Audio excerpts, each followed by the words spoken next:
জয় শ্রীকৃষ্ণ। রাধে রাধে বন্ধুরা। আজ 9 জুলাই 2024 মঙ্গলবার। এ বছরের বিপত্তারিণী পুজো বা বিপত্তারিণী ব্রত। শাস্ত্র মতে এই ব্রত বছরের সর্বশ্রেষ্ঠ একটি ব্রত। স্বয়ং পরমেশ্বর ভগবান শ্রীকৃষ্ণ বলেন, এই দিনে করা আমাদের সামান্য কিছু কার্যে আমাদের জীবন থেকে সকল প্রকারের বাধা বিপত্তি, রোগ ব্যাধি ও দারিদ্রতা দূর হয়ে যায়। কারণ বন্ধুরা, আজকের এই রাত অত্যন্ত শুভ বলে মনে করা হয়। এই রাতেই বহু দেবী দেবতার কৃপা আমাদের ওপরে এসে পড়ে। ফলে এই দিনে বহু মানুষের মনোবাসনা সুনিশ্চিতভাবে পূর্ণ হয়ে যায়। তাই বন্ধুরা, আজ রাতে ঘুমাতে যাওয়ার আগে অবশ্যই এই শব্দটি মনে মনে বলে তারপর ঘুমান। তবে তার আগে আপনারা যদি পারেন তাহলে সামান্য সিঁদুর নিয়ে বাড়ির এইখানে লাগিয়ে দেবেন, এবং আপনাদের পক্ষে যদি সম্ভব হয় তাহলে এক মুঠো লবণ বাড়ির এই স্থানে ছড়িয়ে দেবেন। তাহলে আপনাদের বাস্তুতে থাকা বাস্তু দোষ এক নিমেষেই দূর হয়ে যাবে। তবে আপনারা যদি জীবনে প্রচুর প্রচুর টাকার মালিক হতে চান, আপনারা যদি চান আপনাদের একটা বাড়ি হোক, আপনাদের গাড়ি হোক, আপনাদের প্রয়োজন মতো অর্থ ধন সম্পত্তি হোক, যাতে আপনারা আপনাদের ন্যূনতম চাহিদাগুলো মেটাতে পারেন, তাহলে আজকের এই মহারাতে একটি 1 টাকার কয়েন বাড়ির এই স্থানে রেখে দেবেন। কারণ স্বয়ং পরমেশ্বর ভগবান শ্রীকৃষ্ণ বলছেন, যে ব্যক্তি বিপত্তারিণী পুজোর দিন এই উপায় বা ক্রিয়াগুলি অবলম্বন করেন, সেই ব্যক্তির জীবনে কখনো অর্থের কমতি হয় না। অর্থাৎ সেই ব্যক্তির জীবন অর্থ সুখ সৌভাগ্যে ভরে ওঠে। হ্যাঁ বন্ধুরা, আপনারা একেবারে ঠিকই শুনছেন। দেখবেন ভগবানের কৃপায় আপনাদের সকল মনোবাসনা আজ রাতেই পূর্ণ হয়ে গেছে। কারণ বন্ধুরা, আজকের এই মহারাতে, যে রাতে মায়ের কৃপা মানুষের জীবনে এসে পড়ে, এই রাতে আপনারা কিন্তু অবশ্যই আপনাদের দুঃখ দারিদ্রতা দূর করার জন্য এই শব্দটি বলে এবং এই উপায়গুলি করে তারপর ঘুমাবেন। কারণ বন্ধুরা, আপনাদেরকে মনে করে দেওয়াটা আমার কর্তব্য, যাতে আপনারাও ভগবানের আশীর্বাদ ও কৃপা প্রাপ্ত করতে পারেন। আর এটি আমি চেষ্টা করছি যাতে আপনাদের বিপদ আপদ দুর্ভাগ্য আজ রাতেই নাশ হয়ে যায়। তাই ভিডিওটি বন্ধুরা সম্পূর্ণ শেষ পর্যন্ত দেখতে থাকুন, এবং ভিডিওটিতে একটি লাইক দিয়ে বন্ধু বান্ধবী আত্মীয় পরিজনের সাথে ভিডিওটি শেয়ার অবশ্যই করবেন। এবং আপনারা যদি আমার এই চ্যানেলে এখনো পর্যন্ত নতুন হয়ে থাকেন, তাহলে চ্যানেলটি সাবস্ক্রাইব করে পাশে থাকা নোটিফিকেশন বেল আইকনটি অন করে রাখবেন। তাহলে নতুন কিছু শিখতে পারবেন, নতুন কিছু জানতে পারবেন। চলুন এইবার মূল আলোচনায় প্রবেশ করা যাক। তবে মূল আলোচনায় প্রবেশ করার আগে জয় মা বিপত্তারিণীর জয়। মা আমাদের সকলের বিপদ দূর করো লিখে কমেন্ট অবশ্যই করবেন। বন্ধুরা, আমি সবার প্রথমেই আপনাদেরকে জানিয়ে রাখি যে এই দিনে সূর্যাস্তের পরে ভুল করেও এই 5টি কাজ করবেন না, নইলে আপনি পরে অনেক পস্তাবেন। এক কথায় বলতে গেলে আপনাদের মাথার চাপড়ানো ছাড়া আর কিছুই বাকি থাকবে না।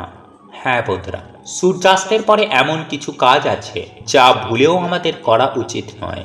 জ্যোতিষশাস্ত্রে একে দুর্ভাগ্য ও গরিবীর কারণ বলে মনে করা হয়, আর যা মানুষেরা না জেনে বুঝে করে ফেলে। তাই আপনি যদি এই জিনিসগুলির প্রতি খেয়াল রাখেন, তাহলে মহালক্ষ্মী আপনার ওপর খুব তাড়াতাড়ি প্রসন্ন হবেন। সেই সঙ্গে আপনার জীবনে থাকা আর্থিক সমস্যার সমাধান খুব তাড়াতাড়ি হয়ে যাবে। তাই চলুন বন্ধুরা, এইবার আমরা জানি সেই কাজগুলির ব্যাপারে। বন্ধুরা, আমি সবার প্রথমেই যে বিষয়টির কথা বলবো তা হলো, বন্ধুরা, এই দিন সূর্যাস্তের পর ভুলেও বিছানা ধরে বসা উচিত নয়। এটাকে মৃত্যুর শোক বলে মনে করা হয়। সূর্যাস্তের সময়ে কান্নাকাটি করা একদমই উচিত নয়। একেও মৃত্যুর কারণ বলে মনে করা হয়। এবং এই দিন সূর্যাস্তের সময় ঘরে থাকা দই অন্য কাউকে দেওয়া উচিত নয়। আসলে বন্ধুরা, এই দই শুক্র গ্রহের সাথে সরাসরি জড়িত। তাই এই সময়ে দই দান করা তার ওপরে শুক্র গ্রহের প্রভাব পড়তে পারে, আর এর ফলে তার জীবনে নানান রকম সমস্যা দেখা দেয়। তাই জ্যোতিষশাস্ত্র অনুসার এই সময়ে দই থেকে শুরু করে বাড়ির অন্য কিছু এই সময়ে কাউকেই দেওয়া উচিত নয়। নাম্বার 2, বন্ধুরা, এই দিন সূর্যাস্তের সময় ভুলেও না তো খাওয়া উচিত, না তো শোয়া উচিত। কারণ এই সময়ে বাড়িতে বিভিন্ন দেবদেবীর আগমন হয়। মনে করা হয় যে বাড়ির মানুষজন এই সময়ে শুয়ে থাকে, সেই বাড়িতে কোনো দেবদেবী প্রবেশ করেন না। আর শাস্ত্র মতে এই সময়ে খাবার ভূত পেতেরা গ্রহণ করে। তাই এই সময়ে আপনি যদি খাবার খান, তাহলে আপনার শরীরে নানান রকমের অসুখ বিসুখ বাসা বাঁধতে পারে।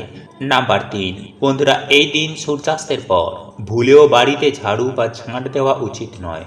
কারণ শাস্ত্র মতে মনে করা হয় যে এই সময়ে মা লক্ষ্মী বাড়িতে প্রবেশ করেন। তাই এই সময়ে বাড়িতে ঝাড়ু বা ঝাঁট দেওয়ায় মা লক্ষ্মী আপনার বাড়িতে প্রবেশ নাও করতে পারে। আর এর ফলে আপনার বাড়িতে অলক্ষ্মী বাসা বেঁধে ফেলে। এরই ফলে আপনার বাড়িতে লক্ষ্মীশ্রী থাকে না। বাড়িতেই সদা সর্বদাই ঝগড়া ঝামেলা লেগেই থাকা, আর্থিক সংকট, অসুখ বিসুখ সদা সর্বদাই আপনাদেরকে ঘিরে থাকে। আর এগুলি ঘটলে আপনি ভাগ্যের ওপর সদা সর্বদাই দোষারোপ করেন, কিন্তু এটা করা উচিত নয়। আমাদের উচিত এই সকল বিষয়ে আমাদের নজর দেওয়া এবং শুধরে যাওয়া। নাম্বার 4, বন্ধুরা, এই দিন অনেক মানুষ সূর্যাস্তের পর চুল দাড়ি নখ কাটতে পছন্দ করেন, কিন্তু শাস্ত্র মতে এই সময়ে ভুলেও এই কার্যগুলি করা উচিত নয়। এতে আপনার জীবনে নেগেটিভ শক্তির প্রভাব অনেক অনেক গুণ বেড়ে যায়। নাম্বার 5, বন্ধুরা, এই দিন সূর্যাস্তের পর তুলসী গাছের পাতা ভুলেও ছেঁড়া উচিত নয়, না তো সন্ধ্যাবেলায় তুলসী গাছে জল অর্পণ করা উচিত। বন্ধুরা, এই দিন সন্ধ্যাবেলায় আমাদের ঈশ্বরের কাছে প্রার্থনা করা উচিত। প্রদীপ জ্বালিয়ে ঘরের চারিদিকে আলোকিত করা উচিত। এই সময়ে ভুলেও বন্ধুরা শারীরিক সম্পর্ক স্থাপন করা মোটেও উচিত নয়। কারণ বন্ধুরা, আজকের এই দিন একটি বিশেষ দিনের মধ্যে অন্যতম। এই দিনে বহু দুর্ভাগ্য সৌভাগ্যে পরিণত হয়। কারণ বন্ধুরা, এই বিশেষ দিনে বহু দেবদেবী এই ধরাধামে আবির্ভাব হন। তাই যদি বন্ধুরা আপনারা আপনাদের মনের বাসনা মনস্কামনা এইভাবে ঈশ্বর বা ভগবানকে জানাতে পারেন, তাহলে ঈশ্বরের কৃপায় তা অবশ্যই পূর্ণ হবে। কারণ কিছু কিছু কর্ম বন্ধুরা আমাদের বন্ধ ভাগ্য খুলে দেয়। তাই আজ রাতেই ঘুমানোর আগে অবশ্যই এই কার্যটি কিন্তু করতে একদমই ভুলবেন না। বন্ধুরা, দেখবেন এমন কিছু দোষ আমাদের জীবনে লেগে যায়, যা অনেক পুজো পাঠ করা সত্ত্বেও তা কিছুতেই দূর হয় না। আর এর কারণ অনেক কিছুই হতে পারে, যেমন দেবতাদের অভিশাপ বা নেগেটিভিটির সমস্যা বা কারোর অভিশাপ আপনাদের পরিবারে লেগে গেছে। বন্ধুরা, এর মধ্যেই দেবতাদের অভিশাপ সহজে কিন্তু যায় না। যেমন ধরুন, প্রাচীনকালে কোনো মন্দিরে আপনাদের কোনো পূর্বজ কোনো মানসিক করেছিলেন, বা আমাদের কোনো পূর্বজের কারণে সেই মন্দিরের কোনো ক্ষতি হয়ে যায়। আর এই কর্মের ফল বন্ধুরা আমাদের পুরো পরিবারকেই কিন্তু ভোগ করতে হতে পারে। যেমন দেখবেন কোনো পরিবারে কোনো আয় উন্নতি হয় না, পরিবারের ছাড়াছাড়ি, সারাদিন বাড়িতে ঝামেলা, সন্তান হয় না, বিয়ে হয় না, মনে হয় বাড়িতে যেন কোনো প্রাণীই নেই। এর মানে বন্ধুরা দেবতাদের কৃপা আপনাদের পরিবারের ওপরে নেই। পরিবারে অকাল মৃত্যু, যাতেই হাত দেন তাতেই লস। তাই বন্ধুরা, যদি আপনারা এমন কিছু ভোগ করে থাকেন, তাহলে অবশ্যই আজ আপনাদেরকে কোনো না কোনো উপাচার করা দরকার। কারণ বন্ধুরা, মানুষ শুধু এই ভৌতিক জিনিসকেই দেখতে পায়, এর পেছনে কি কারণ রয়েছে মানুষ অনুমানও করতে পারে না। তাই প্রাচীনকালে গুরুই আমাদের মার্গদর্শন করতেন, কিন্তু বর্তমানে বেশিরভাগ মানুষের যেহেতু কোনো গুরু নেই, ফলে মানুষ ধীরে ধীরে এই সমস্যায় জড়িয়ে তার জীবন নরক হয়ে ওঠে। তাই বন্ধুরা, আজ আমি আমার এই ভিডিওটির মাধ্যমে আপনাদেরকে জানিয়ে দেব যে আজ আপনি কিভাবে আপনাদের ওপর থাকা বিপদ আপদকে দূর করে ঈশ্বরের কৃপা পেয়ে এই সমস্ত সমস্যা থেকে বাইরে বেরিয়ে আসবেন। বন্ধুরা, যেহেতু আমাদের জীবনে কোনো কর্মদোষ লেগেছে, তাই ভক্তি নিষ্ঠার সাথে আমাদের কিছু কর্ম অবশ্যই করা দরকার, যেমন দান ধর্ম। আমাদের শাস্ত্রে দানকে খুবই গুরুত্বপূর্ণ বলে মনে করা হয়। কারণ বন্ধুরা, এই কাজ করার মাধ্যমে আপনি তাদের আশীর্বাদ প্রাপ্ত করেন। ফলে জীবন থেকে অনেক দোষ, অভিশাপ, বাধা বিপত্তি এতে নাশ হয়ে যায়।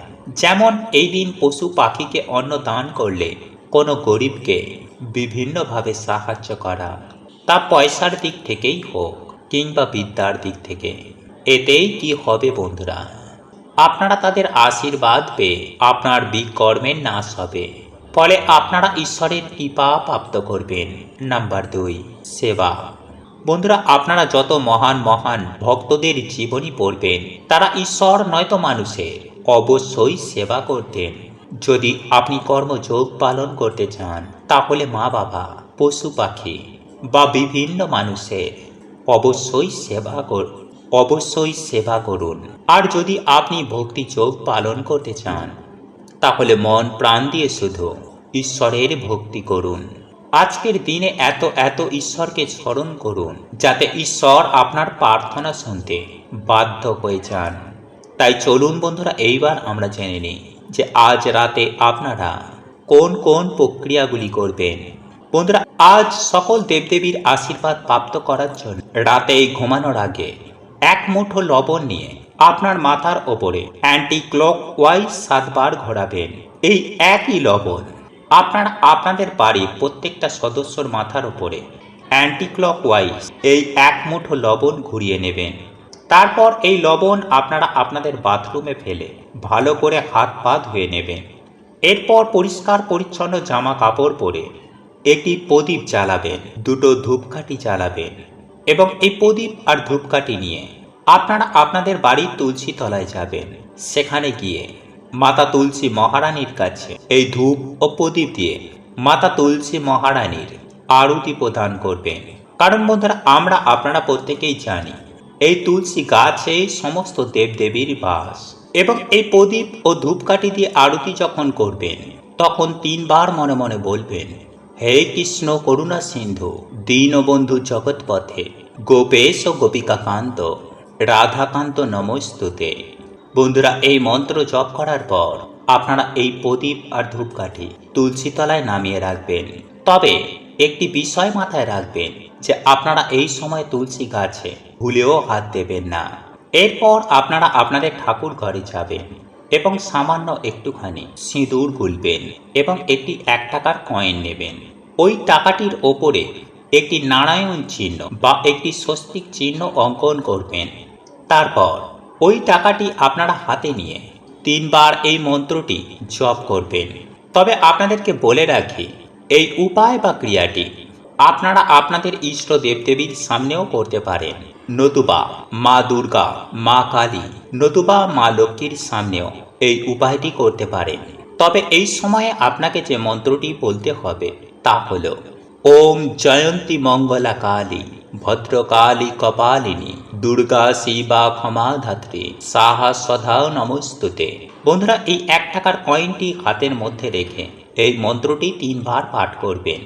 তারপর এই 1 টাকার কয়েনটি আপনার কপাল স্পর্শ করিয়ে আপনাদের মনস্কামনা মনোবাসনা মায়ের কাছে জানিয়ে এই 1 টাকার কয়েনটি মায়ের চরণতলে রেখে দেবেন এবং সিঁদুরের পাতাটি নিয়ে আপনারা আপনাদের দরজার সামনে যাবেন।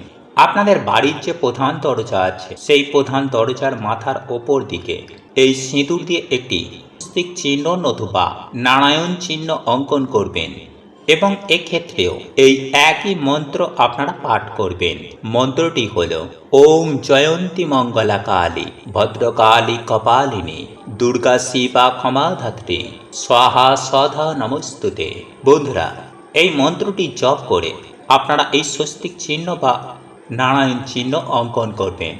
দেখবেন স্বয়ং মাতা বিপত্তারিণী দেবী সারা বছর আপনার ঘরকে, আপনার সংসারকে বিপদ মুক্ত রাখবেন। জয় শ্রীকৃষ্ণ, রাধে রাধে। প্রভু আপনাদের সকলের মঙ্গল করুক। আপনারা সুস্থ থাকবেন, ভালো থাকবেন। নমস্কার, ধন্যবাদ।